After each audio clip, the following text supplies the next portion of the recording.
So if you're into Dragon Age like I am, you've probably been doing a Google search for Dragon Age 4 about every few months or so, hoping for an update. One of the last times I checked, I found out that Bioware had some mystery IP coming out that was supposedly an MMO of some sort. The bad news was that Dragon Age 4 was coming out after this title. Well, now we finally know what the game is, and it looks pretty amazing. The game is called Anthem, and most of what we know about it is based on what BioWare shared at E3 this past weekend. They showed off a short trailer as well as a more extensive gameplay teaser that actually shows a character playing in game. EA describes this game as a shared world action RPG, and from what I can take away from the videos, it seems like you can share the world with up to 4 people at a time. This reminds me a lot of the old and dear PSO, or Phantasy Star Online for those who weren't intimately familiar with the game, that used to have rooms you could make that allowed 4 players in at a time to hit up the dungeons with. I won't deny there's something nice about that system where you're not always surrounded by all of the other, quote, most amazing heroes, unquote, on the server. I mean, it doesn't really make you feel special. This sort of system brings it down to a team, and a team can definitely be badass together without ruining the immersion. The trailer explains that this human civilization is living within a city protected by a wall. The game director narrating the video mentions that you're in the city called Fort Tarsus. It has an almost Star Wars meets Mad Max feel to it as you walk past many odd sorts as well as a huge mech that is either a weapon or maybe transportation. I guess we'll find out.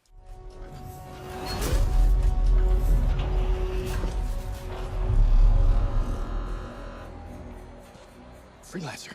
Fraxling, Listen, there's trouble. Big trouble. what did you do? I made a mistake. I hired some people. They weren't freelancers. I know. They said they could handle it, and the price was right. I thought maybe... Unbelievable. You're right. It was stupid. I'm sorry. But they're still out there. Somewhere. If you could just bring them back. Anything you need. So this is the most realistic quest delivery I've seen, as this dude walks up to you and starts talking about a blunder he made and how he needs you to save his ass by rescuing his friends. One could hope all of the quests are like this, but I think that, would be sort of difficult to keep up. So maybe it's just the introduction, or for a main story quest, only time will tell. We then find out that you play as a freelancer, these people who go outside the wall to explore, protect, they complete quests and search for treasure and technology along the way. You wear exosuits called javelins that each have different playstyles. They mention the Ranger, which is a balanced type, and the Colossus, which is a tank powerhouse. These are the only two officially named, but given all of the other suits shown in the video, there will likely be more. Hopefully, way more. Variety is the spice of life, and thankfully, the game director says that every player will own an array of different suits. You will be able to customize your javelin with gear, which as far as we currently know will be with weapons for sure. They mention a mortar and later show it off. There also seems to be a long-range missile system on the main player and the Ranger, and when they complete their quests, some loot drops. The Ranger picks up a legendary gun called Jarrah's Wrath as a reward. It's likely the suits will be farther customizable to possibly include skills, stats, armor, etc., but that's still just speculation. I'm expecting there will be a lot more than just weapons, though, from the sound of it. The director says that you can make it look and play how you want, but doesn't go any farther into it. You can fly with your suit, which looks so amazing. Who needs a flying mount when you've got jump jets, right?